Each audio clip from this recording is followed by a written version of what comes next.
بسم الله الرحمن الرحيم. الحمد لله الذي جعل نبيه وأصحاب نبيه والتابعين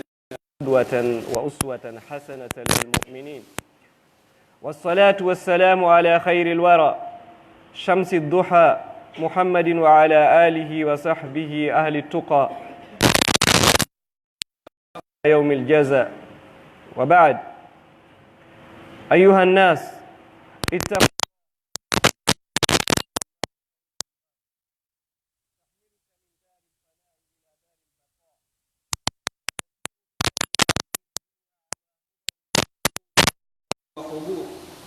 أنت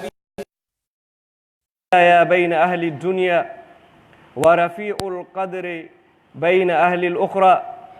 أمر الله بها عباده فقال اتقوا الله، وأحب أهلها فقال إن الله يحب المتقين، وكان في مائية المتمثلين بها فقال واعلموا أن الله مع المتقين، وتقبل من أصحابها فقال ما يتقبل الله من المتقين، ومدح سكنهم فقال ولدار الآخرة خير ولنعم دار المتقين، وأسم أخوة القائمين بها من الأداوة بعضهم لبعض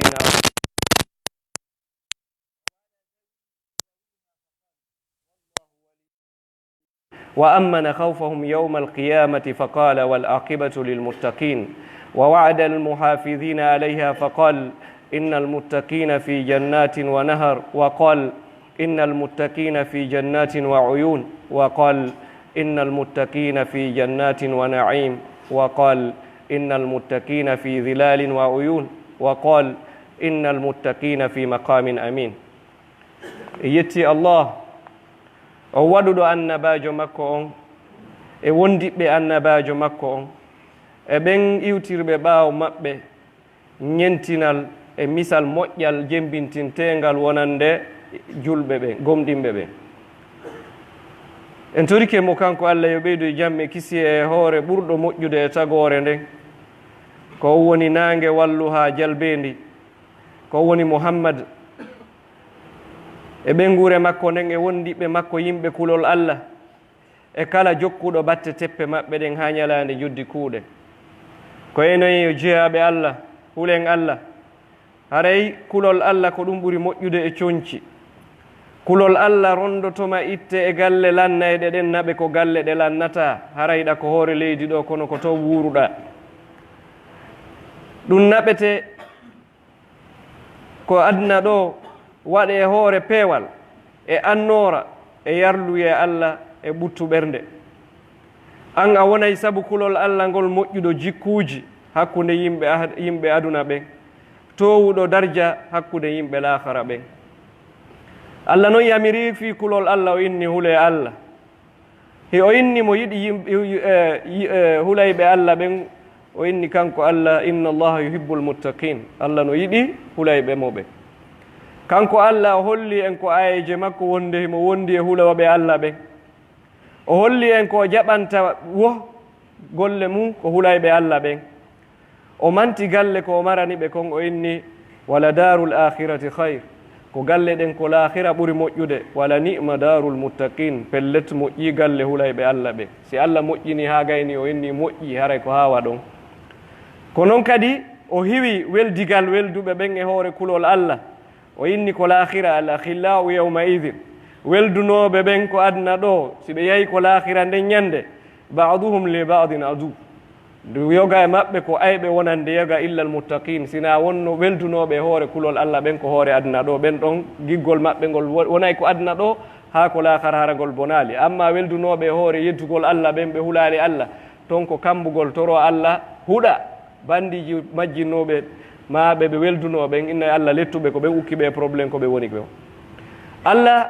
o inni ko kanko woni giɗo huloɓe mo ɓen, kanko Allah o holni hulayɓe mo ɓen wonde ko lahira ɓe mara kulol. ko noon kadi o fodi duumiɓe e hiwgol kulol Allah ɓen, o fodi ɓe fodoroji ɗuɗuɗi, o inni ɓe wonay e aljannaji e caaɗi, ɓe wonay e aljannaji e ɓulli, ɓe wonay e aljannaji e nemaji, ɓe wonay e ɗowle kañum e ɓulli, ɓe wonay e nokkeeli holniɗe hara ɓe hulata hay hunde. nahnu lyawm nasta'ridu nutafan min ahadi ulaika almuttaqin kayfa aasha wa madha qal ma alhammu alladhi kana yahmiluh wa ma attariqu allati sara alayha kayfa tajafa an ad-dunya wa limadha irtafa'a dhikruhu wa khafat dhikru ghayri ولماذا أصبح خامس خمسة وبينه وبينهم ما يقرب من 60 سنة وهو عمر بن عبد العزيز رحمه الله. haray hande hiɗe weeɓita ƴetta ɓuccanɗe e batte gurdang gooto e ɓe yimɓe siforaaɓe hulol Allah, andiraaɓe kulol Allah, ko honno o wuuriri, ko honɗum o wowli, ko honɗum wonno suno makko e mapunde makko, ko e laawol hongol o rewi, ko honno o woɗɗitori aduna, o ɗaɓɓi laawol lahira, ko honɗum waɗi fii makko ɓanti yewtere makko e mantore makko ɓanti hoore leydi ndin, tawata woɓɓe goo ɓe wuuriduno kañum fii mum ala ka yewtede ha jooni. ko honɗum waɗi ɓe kontimo jowo e jowoɓe, tawata noon hakkunde makko e ɓe jowo ko fanɗi o duuɓi 60 hakkunde makko e maɓɓe. ko woni Umar ibn Abdul Aziz. وصفه الحافظ الذهبي فكان مما قال عنه كان ثقة مأمونا له فقه وعلم وورع وروى حديثا كثيرا وكان إمام عدل رحمه الله ورضي عنه. وكرم كوج ما كتير إمام الذهبي كسير أعلام النبلاء وإني وصفي عمر بن عبد العزيز وإني أولاتينو كو آدن هولنيدو himo mari fiqhu faamu diina kan, himo mari gandal, himo mari rentare timmunde, o fillike hadisaji ɗuɗuɗi, o laatike yeesojo nunɗuɗo, yo Allah yurmemo, yo Allah welemo. kana alkhawfu min allahi muqarinan lahu fi sigari وفي يوم من الأيام بكى فسألته أمه عن سبب بكائه فقال ذكرت الموت فبكيت. كان صادق اللهجة يقول ما كذبت منذ علمت أن الكذب يضر أهله. رآه بعضهم يطوف بالكعبة قبل الخلافة وإن هجزة إزاره لغائبة في ثنايا بطنه من السمن. يقول ثم رأيته بعدما استخلف ولو شئت أن أعد أضلاعه من غير أن أمسها لفعلت. Umar ibn Abdul Aziz kulol Allah o immodu e mum gila ko woni tosoko tawi ko hulowo Allah ko woni payko ñande goo o wulli yumma makko lande ko ndu wullinte o inni mi miijiti fi mayde ko ɗum woni ko wullinila bo payko miijito paykoye wonkoye dogugol ɗo hara ko toskoy payko wulla innano miijitade fi mayde fewndo ko woɓɓe innata ɗon sa fijaali fewndo ko wonno payko ɗon ko an andi a fijo e sanga wonɗa mawɗo o fijirali payko yagal o fijira e mawɗo yagal ma ƴiƴan keccan diwa e hara ko siga ɓen naɓe ɗo o wullitay ko paykum nimma makko la kon ɗum wullinte na innugol lan faala gatore ma lan faala ɗum ɗo mi heɓal ɗum ɗo wo ko fimayde tun o anditi ko wulli. o laatinoke gonguɗo ɗengal o wowlata fenade o inni kanko tigi mi fenali iw ko mi anduno wonde fenade lorray yimɓe mum ɓe feere o ala kala fenowo fenade makko ne lorray mo ko ɗum woni lorrugol en lagine ɗo penale ko yimɓe ɓe rondi kon ko ɗum woni artugol e men ko ɗum woni juurade en siko gonga wonano wowlede iw ko dow ha ko ley harayno eɗen ɓuttu kono ɓay ko penale ko golle penale ko kuuɗe ko ɗum woni lorrugol o inni kanko no o fenali iw ko anduno wonde fenade lorray jommum. goɗɗo goo no sifade fi Umar ibn Abdul Aziz o inni ñande goo mi yi'imo wango ko suudu Kaaba hari mo janɗi reedu makko ndun no jooɗi si o haddike a yiyata ko wudere nden haɓɓi kon ko reenu ndun jooɗi kon haray no walti e hoore ko kaɓɓitol ngol ɗum hari on tuma o laamaki o sifotu tu woni ko ngalɗini ko ado o laamade hari mo janɗi reedu makko ndun no jooɗi si o haɓɓitike a yiyata sentir on fino faamora sentir on hoore nden a yiyata reenu ndun no walti e hoore mum hakke o yiya ɗum disiga ɗin deedi no heewi ɗo Allah walla ɗi hara ko janɗini ɗi konko ko laaɓi dagi. on tuma o inni ɓaawo o laamagol mi yiyoyimo o inni silam faalano limugol birɗe makko ɗen harami memali ɗe mi wawa e limugol ɗe hakke ko hori ado laamagol rennu suuɗa e sentiro ɓaawo o laamike o inni silam faala mi lima e birɗe ɗen ɓaawo mi yiyimo harami memali ɗe andi ɗo sa ñoƴƴi e anda e ɗo ko wirgo hay sewno e hoore mum kono hakke ko hori tawi a hayno to birɗe ɗen limade hara memali. enen ɗo si goɗɗo laamike ko andirte o laamike ena heeɓ gara sa yiyimo tun anda o maɗɗike goonga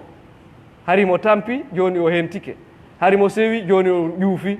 hakke ko woni ñaamugol e jawle leydi ndi oɗo ko liddu mum waɗi.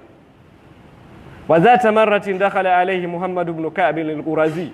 بعدما تولى الخلافة يقول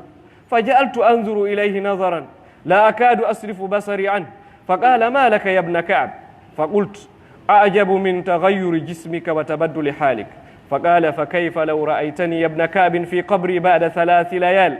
حين تقع هدقة عيني على وجنتي ويسيل منخري وفمي صديدا ودودا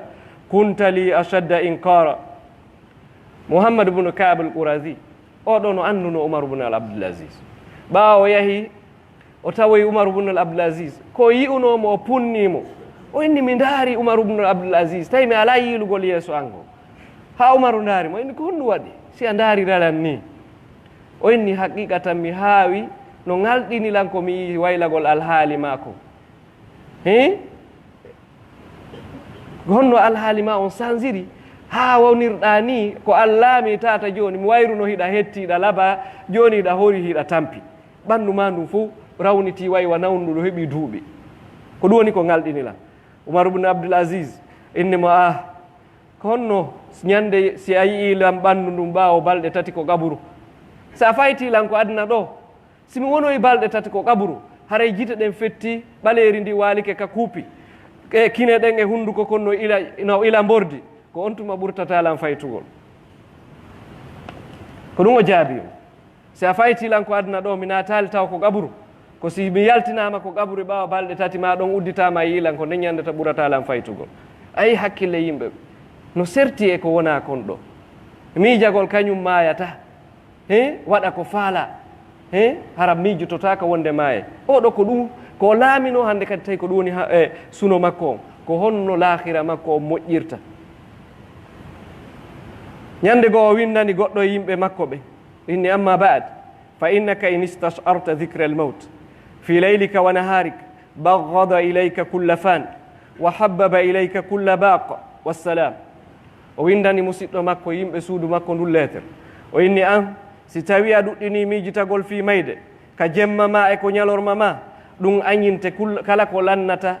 ɗum yiɗine kala ko heddoto sa fe si a tawi ɗa miijitade a maaya iwa ko hoore leydi ɗo ɗum ɗon honɗum waɗata waɗay ko kala woni aduna ɗo e labi e piiji cuɗaari mum ɗum yejjintinte ɗum si anndi a maaye hara ko ɗum woni ko hakkille ma kala ko woni ko hoore leydi ɗo e ko foti e ko laba ɗum mayde nde yejjintinte ɗum andintine ko heddoto kon ko laakhira hara ko ɗum dogata fi mum.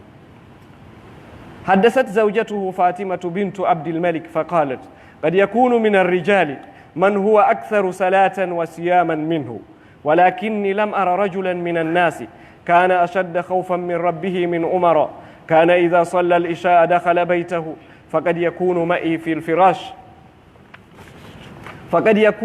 في الفراش فيخطر على قلبه الشيء من أمر الله فينتفض كما ينتفض العصفور قد وقع في الماء ثم ينشج ثم يرتفع بكاؤه حتى أقول لتخرجن روحه التي بين جنبيه وتدركني الرحمة له فأطره اللهاف عني وأنا أقول ما رأيت سرورا منذ كنا في هذه الخلافة يا ليت بيننا وبينها بؤد المشرقين فكان يقول اللهم إن كنت تعلم أني أخاف يوما دون يوم القيامة فلا تؤمن خوفي o ko ɓengu makko woni sifade mo kanko ɓuri andude fi makko way kamɓe wondi ɓengu makko ko sonnajo ɓiɗɗo Abdul Malik ibn Marwan jeyaɗo e lontinoɓe ɓen ko Banu Umayya lanɗo tawaɗo e lamɓe ɓurɓe battinde marɓe doole ko Bani Umayya en ko woni ɓengu makko kankadi ɓen makko ko lanɗo tanirawo Sayyidina Umar kadi ɓengu makko kadi ko ɓiɗɗo lanɗo o woni sifade o inni no gasa ko heɓo e worɓe ɓen ɗuuɗuɗo korka e ɗuuɗuɗo julde ɓuri Umar ibn Abdul Aziz no gasa ko yiya ɗum hoorowo ɗuuɗi ko ɗuuɗi ɓuri mo ma juulowo ko ɗuuɗi ɓuri mo kono min mi yi'aali gorko hulowo Allah hewti Umar o laatinoke si o juuli geƴƴe o naatay ko suudu makko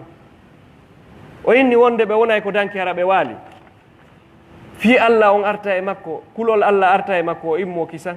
o diwnira wano colum si naati e ndiyan ko yaltino kum fiɗɗorta no hara ɓanndu makko ndun no fiɗɗorano o inni on tuma fuɗɗo lisugol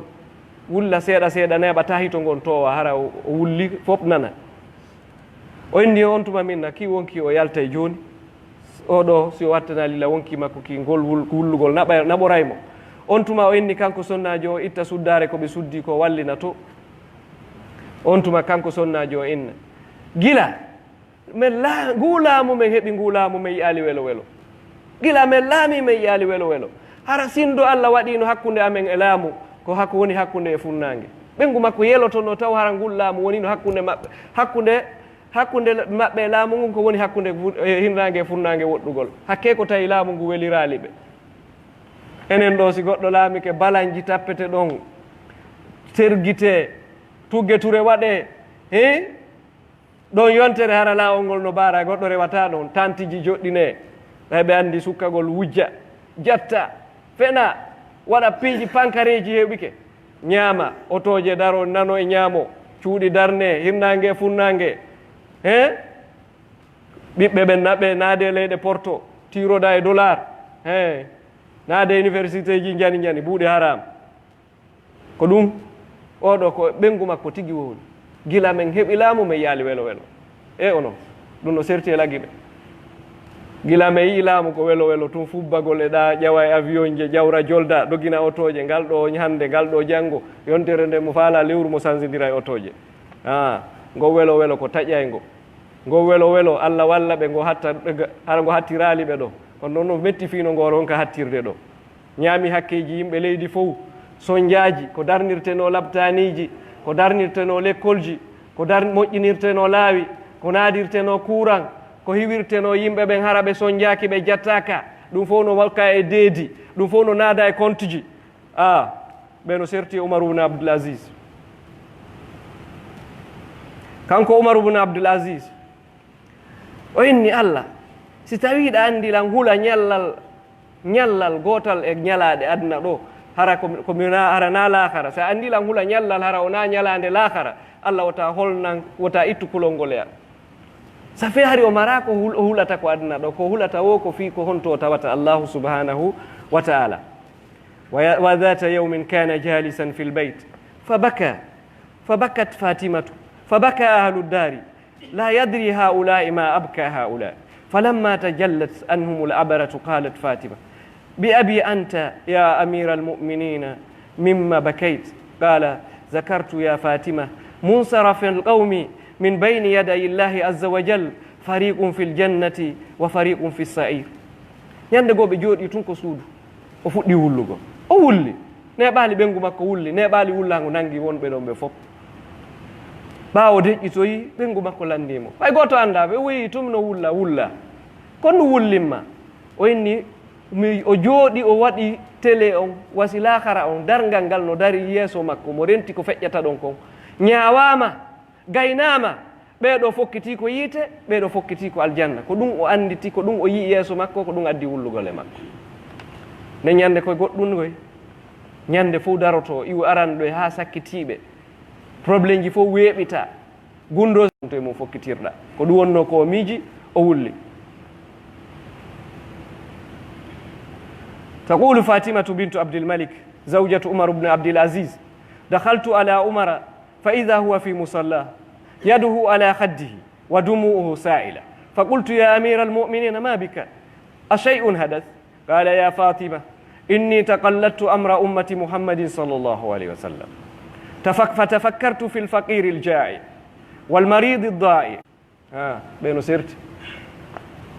أنتم بينكم أكويني أنا كو قدو وادي o inni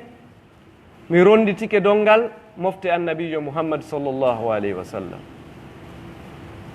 nasama kala goy laamagol leydi laamagol quartier laamagol secteur hum laamagol kaare hum ɗum ko dongal teddungal woni ko on tironda ɓe inna a nanay noon ɓe inna teddungal kono woɓɓe faamali ko dongal teddungal wonti rondi laamu o inni mi ronditike ngal dongal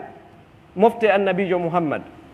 ɓaawo ɗum waɗi mi jooɗi mi miijiti fi on baaso weelaaɗo mo mara ko ñaama e an nawnuɗo yeebiiɗo sabu angal lekki wano lagine ɗo goɗɗo nawnay ɗo o ƴette o naɓe ko labtaani gouvernement ɓe wallinamo ɓe lando mbuuɗi si mbuuɗi araali ko ɗon o maayata a waɗa e accident ƴiƴatno ila yalta ɓe inna ɓe mematamo honto laamu woni on laamiɗo on labtaani yoɓeteɓe lewru kala yoɓeteɗo lewru ko ƴetti kon ɓaawo lewru e juuɗe yimɓe ɗum no harmi ko saria islam harana golle makko yowdira e golle si tawi a yoɓede fi golle kala ko jettuɗa e juuɗe goɗɗo ɗon ñaamuɗa ko haram joni noon goɗɗo no yoɓede lekkele ɗen no waali ɓe inna ko gouvernement no wallini kono woɓɓe no ñaamude cogguɗen lekkele woɓɓe ko ɗum wona yoɓenede ɓe inna ɓe memata on tiyo waalo ɗon ƴiƴam makko e ila ha lanna waalo maaya hara ɓe jala ɗon woɓɓe no fiima cigarette si ɓe arali ɓe memata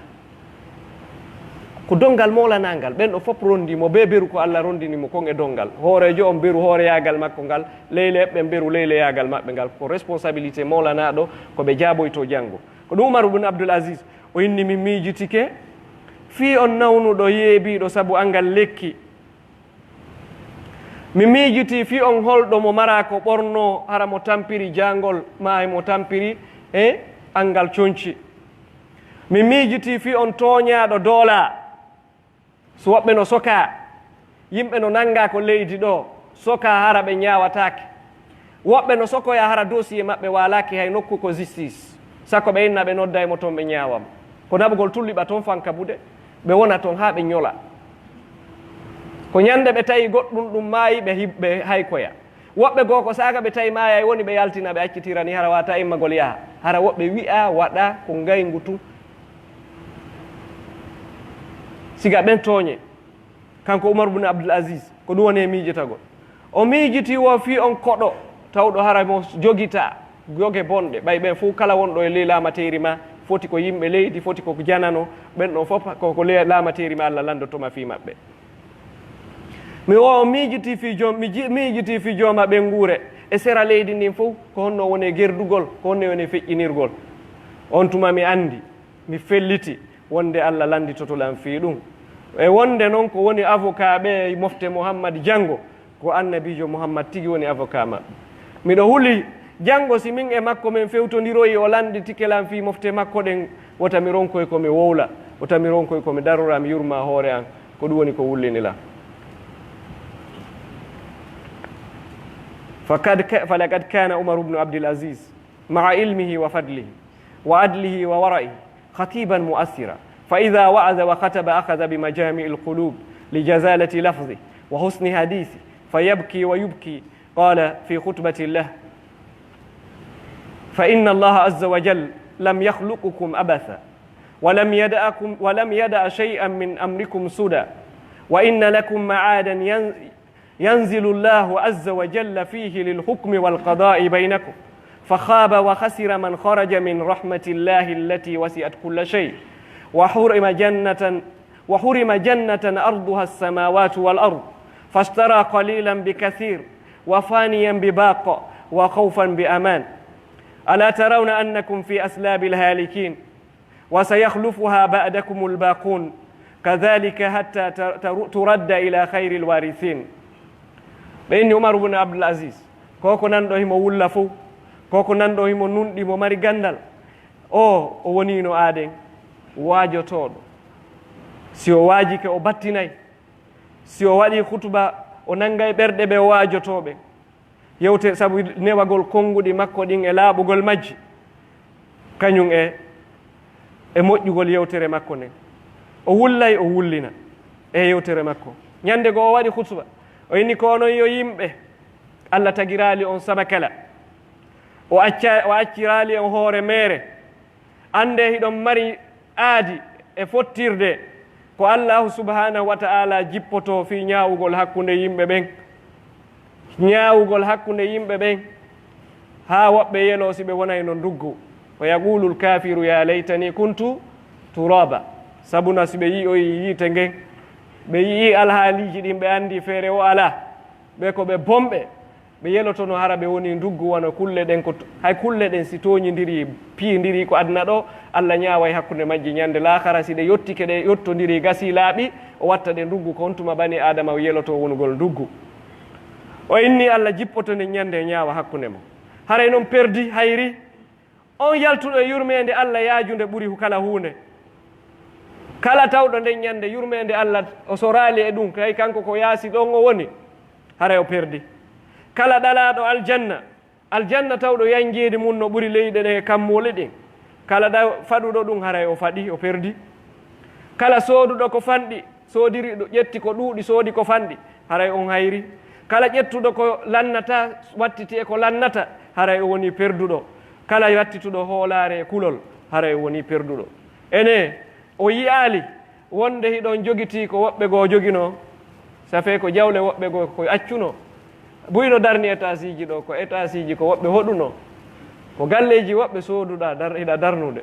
honto ɓe woni? woɓɓe maayino, hara ɓe maayu ɓe yiwi ɗon. o inni noon kadi ɓaawo mon onon kadi o yahay woɓɓe goo kadi ara wona ko wonno ɗon ɗon. ko ni haa ñande Allah roni leydi ndi. khutba makko on lannaali o inni fi kulli yawmin tusayyi'una ghadiyan wara'iha ila Allahi azza wa jal qad qada nahbahu وانقضى عجله فتغيبونه في بطن سدء من الأرض غير ممهد ولا موسد قد فارق الأحباب وواجه التراب وآين الحساب فهو مرتهن بأمله غني أما ترك فقير إلى ما قدم فاتقوا الله قبل نزول الموت بكم والله إني لا أقول لكم هذه المقالة وما أعلم عند أحد منكم من الذنوب أكثر مما أعلم من نفسي ولكنها سنن من الله عادلة أمر فيها بطاعته ونهى فيها عن معصيته واستغفر الله وبدأ كمه على وجهه فبكى وبكى الناس فكانت آخر خطبة له رحمه الله. وإني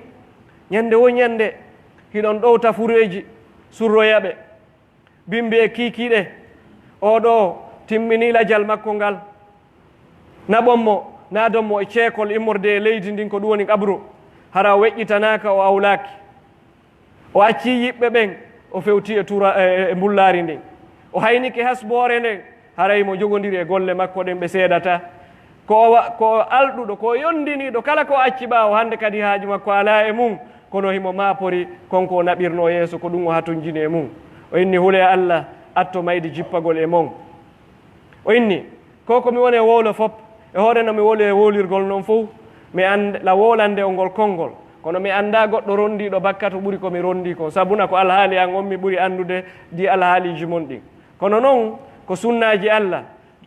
nunɗuɗi yamirɗi yo Allah ɗofte ɗi haɗi fi yeddugol Allah insine Allah on tuma o uggini o wulli kadi ko ni woni gurdam Umar bin Abdul Aziz. aqulu qawli hadha wa astaghfirullaha li wa lakum fastaghfiruhu innahu huwal ghafurur rahim.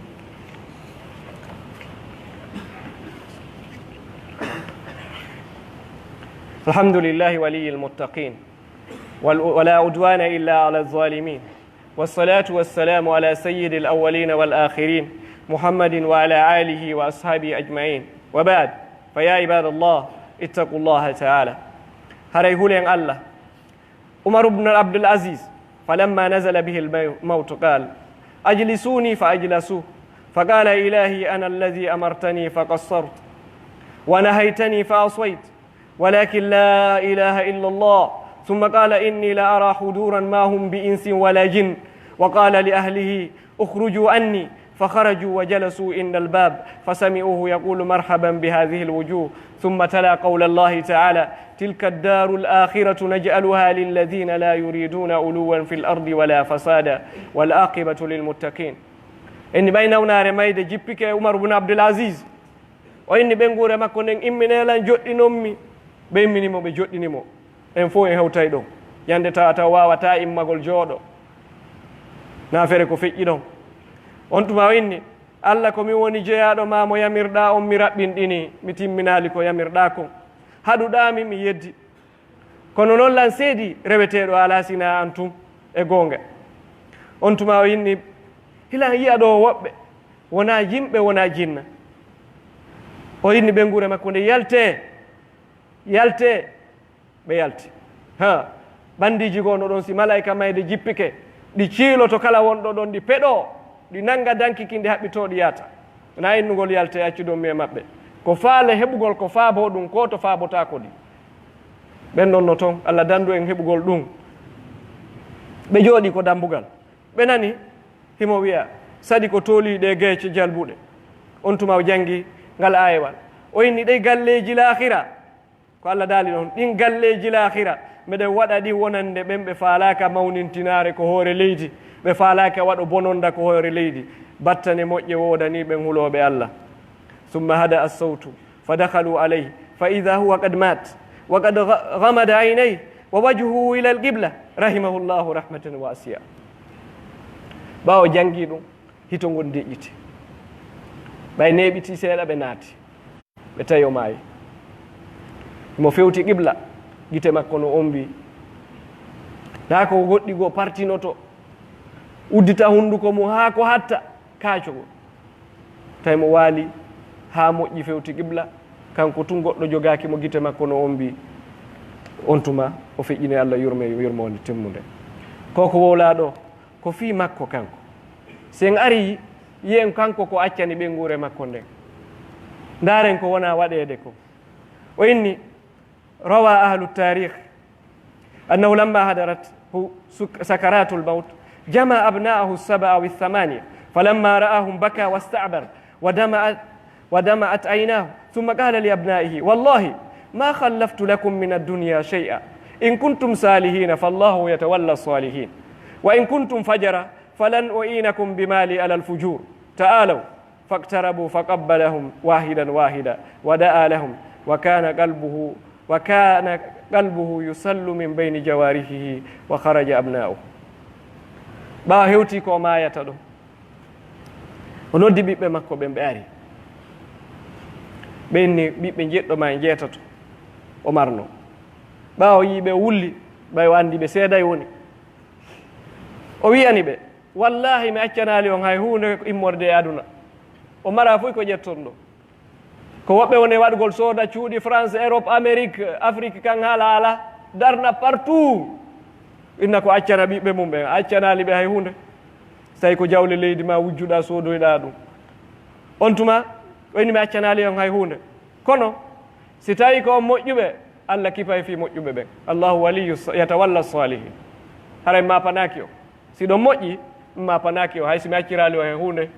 par ce que mi wujjata mi accana o kono mi mapanaki on Allah kenko kipata moƴƴuɓe ɓen si o moƴƴi onon e Allah toon so tawi ko on bonɓe mi wallirta on jawdi ko waɗiron boneji ko hoore leydi par ce que kala ko mooɓe o accani ɓe so tawi ko bonɓe koko ɓe gollira geddi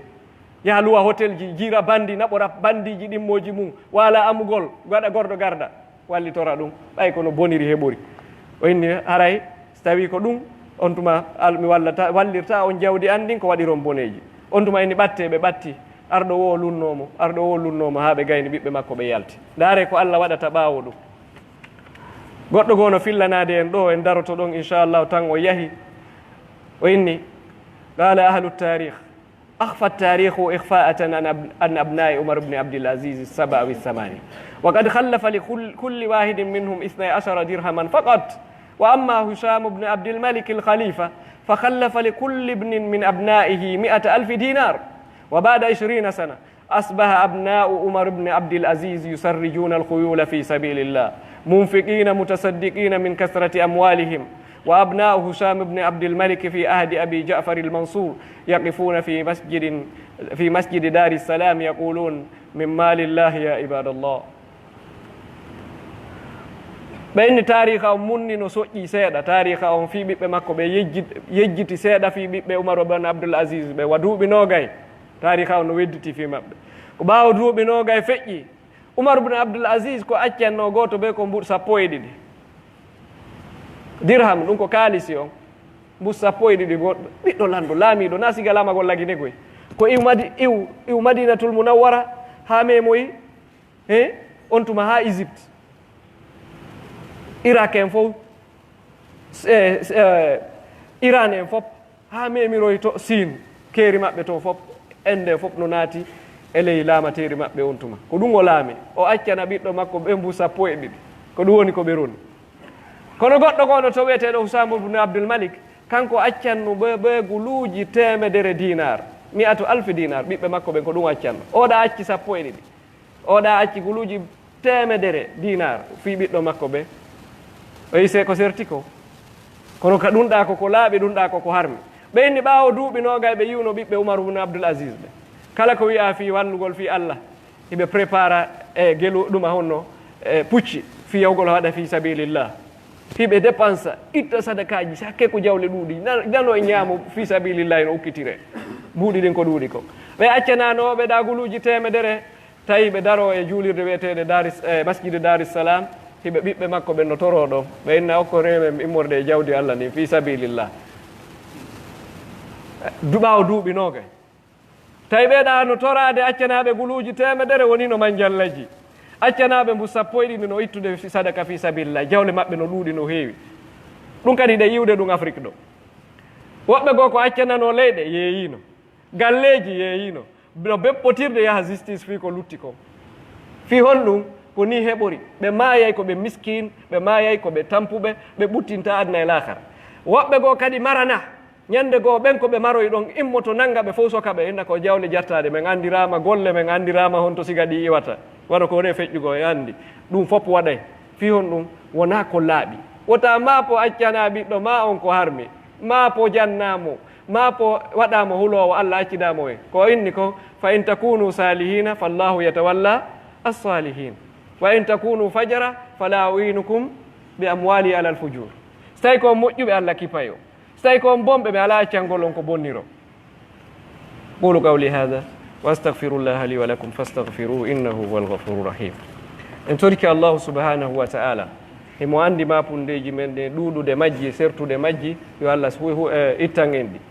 emo andi faaleji men ɗin ɗuɗude majji e sertude majji yo allah okkoren kala ko faalaɗen ko nafata adna alahara ndi leydi lagine en torki allah yo hiwndi yo allah dandu en guere yo allah dandu en kala ko bonnata ndi leydi kala faalaɓe waɗugol ko bonnata e ndi leydi yo allah nanngu juuɗe maɓɓe ɓen o haɗa ɓe kala faalaɓe waɗugol ko moƴƴinta ndi leydi yo allah ɓantu juuɗe maɓɓe ɗen o walla ɓe ɓe tabita hara leydi ndin bonali en torki allahu subhanahu wa ta'ala yo allah ittan en basal yeddinaygal en yo allah dandu en kadi ngalu yeddinaygu en yo allah dandu en tampere yo allah dandu en guere yo allah dandu en fitna yo allah okkoren moƴƴere makko nden yo allah hiw en hiwa diina men kan hiwa ɓengureji men ɗin hiwa jawle men ɗen hiwa leydi men ɗin en torki allahu subhanahu wa ta'ala yo allah yaafo mawɓe ɓen ardiɓe ɓen e julɓe ɓen fof kala enen kadi yo allah okkoren timmode moƴƴere naada en aljanna ربنا تقبل منا إنك أنت السميع العليم وتب علينا إنك أنت التواب الرحيم وصل اللهم وسلم وبارك على محمد وعلى آله وأصحابه أجمعين سبحان ربك رب العزة عما يصفون سلام على المرسلين والحمد لله رب العالمين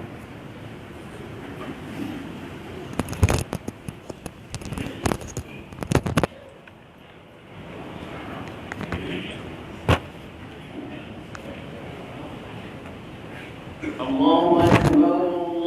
الله أكبر أشهد أن لا إله إلا الله وأشهد أن محمدا رسول الله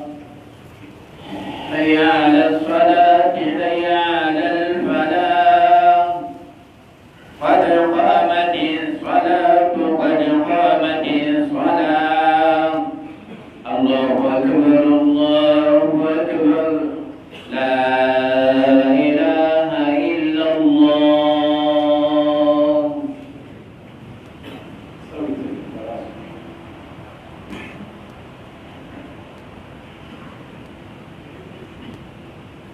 الله أكبر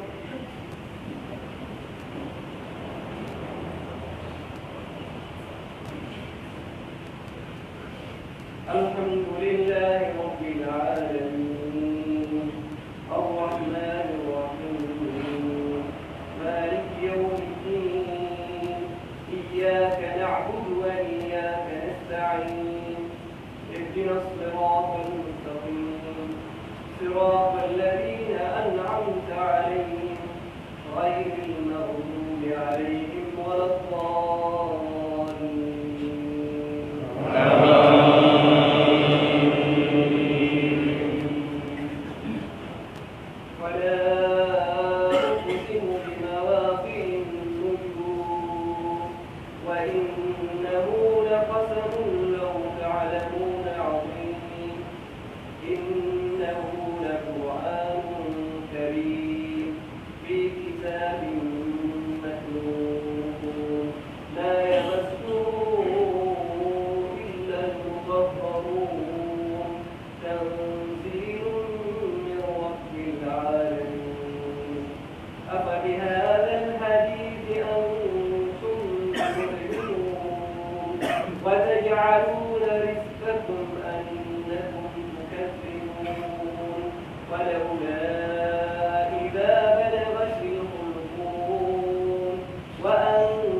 سمع الله لمن حمده.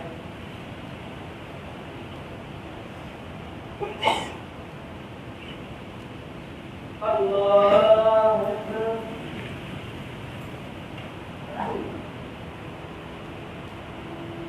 الله أكبر.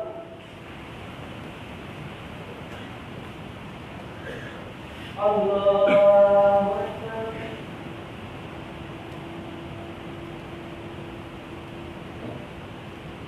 الله أكبر. الحمد لله رب العالمين الرحمن الرحيم مالك يوم الدين إياك نعبد وإياك نستعين اهدنا الصراط المستقيم صراط الذين أنعمت عليهم غير المغضوب عليهم ولا الضالين.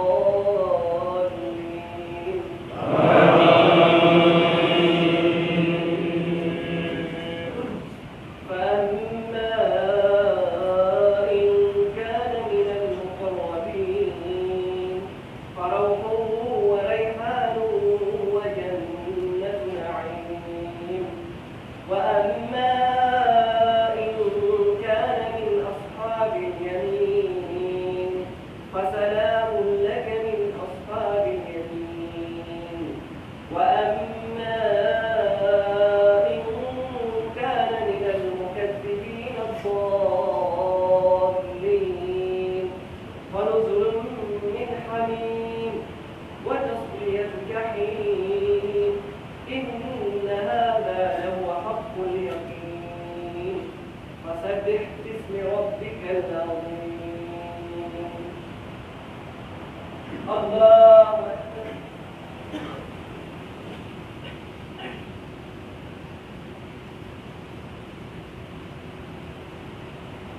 سمع الله لمن حمده.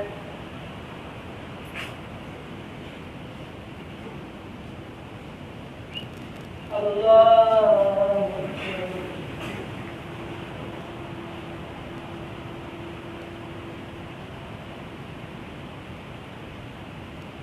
الله أكبر.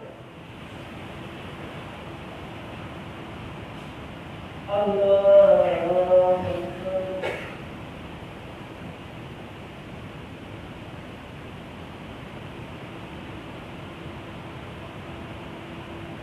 الله أكبر.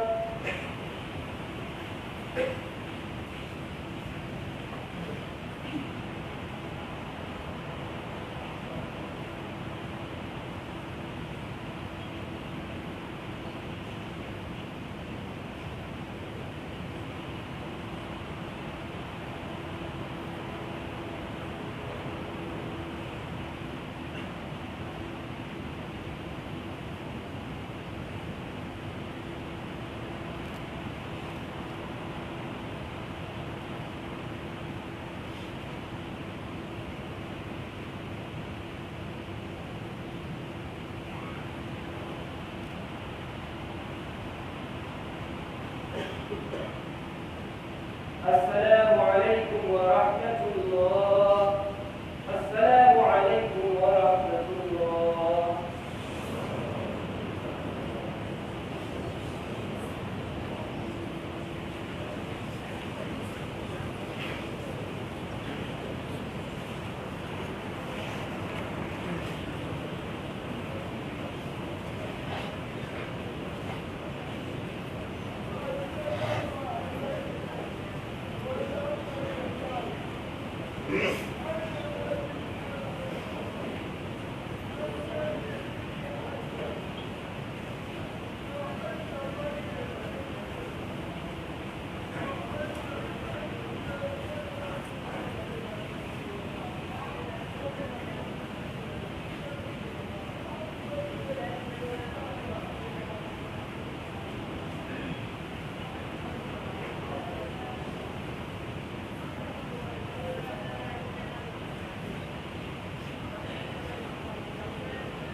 nde ɓe ɗo fuɗɗi hay dimanche le 13 du lewru ɗo